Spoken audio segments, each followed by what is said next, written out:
righty, we're at our next conversation from the neutral ground, this time on an actual neutral ground, in front of the New Orleans Jazz Museum. And we are joined by one of the greatest culture bearers in the history of New Orleans, musician Wendell Brunious. So thank you, sir. Hey, good afternoon. I feel so blessed to be with you today. I'm blessed to be here, baby. So we're approaching French Quarter Festival. Yeah. It's 40th year, and you've played most of them throughout That's your exactly career. right. It doesn't seem like 40 years. It is 40 years, I Wow. know. And what does it mean to a local musician to have the French Quarter Festival and to play in front of so many people right in your own hometown? We love to play for New Orleans people. This is New Orleans music, you know? Yeah.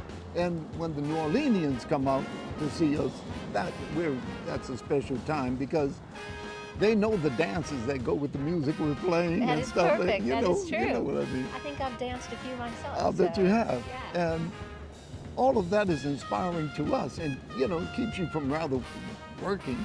It makes you have more fun, and that's kind of what it's all about.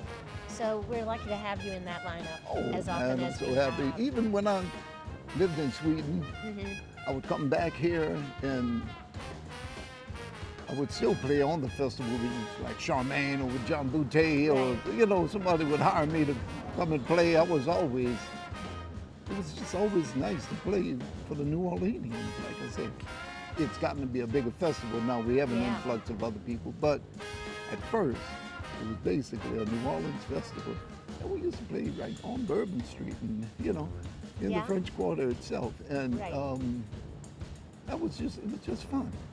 So I have to ask you about your DNA. All right. If I looked at your DNA test, would it be filled with musical notes? Well, yeah, it would be some kind of Because it's in your blood. I'm from two of the great families of New Orleans jazz. The Brunious family. My dad was a great musician. Went to Juilliard and wrote a lot of stuff for like Billy Eckstine and Cap Calloway and people like that. Right. And you know, when he came back to New Orleans, he worked a lot with Paul Barber and you know Danny Barker and the people I eventually worked with them. You know, and my mother's family, the San Diego family, that was another great New Orleans family. Like my Uncle Willie played guitar and my Uncle Lester played piano. He also worked at Preservation Hall in the early days. He died in 1965. But, you know, and so I've been at Preservation Hall since 1978. And I'm wondering, where did all that time go to? We're all so young. We're all so young. Well, you grew up in a family, 8 siblings. You all played music. Everybody played something. That must have been a loud house to be in. The Sunday was the noisiest day of the year. Let me tell you.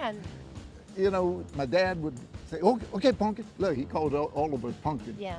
Okay, Pumpkin, look, you go get your horn. Go get your horn. You could beat on the box. And you know, and he'd assign everybody something to do. A couple of my sisters played the piano, and he'd say, okay, hit these notes here. We didn't even know what the notes were.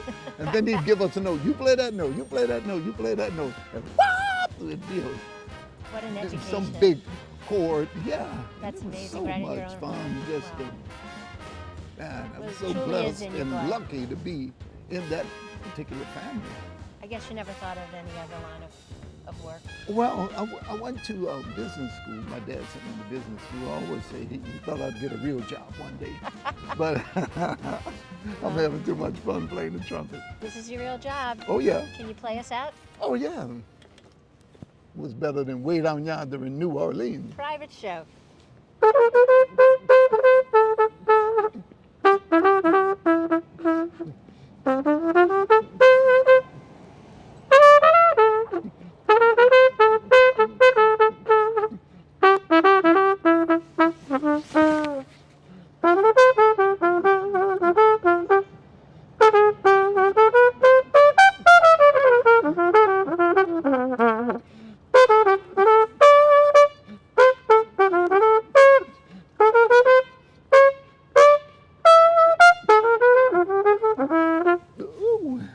Awesome. I feel so lucky. Thank you. All right. See y'all next time.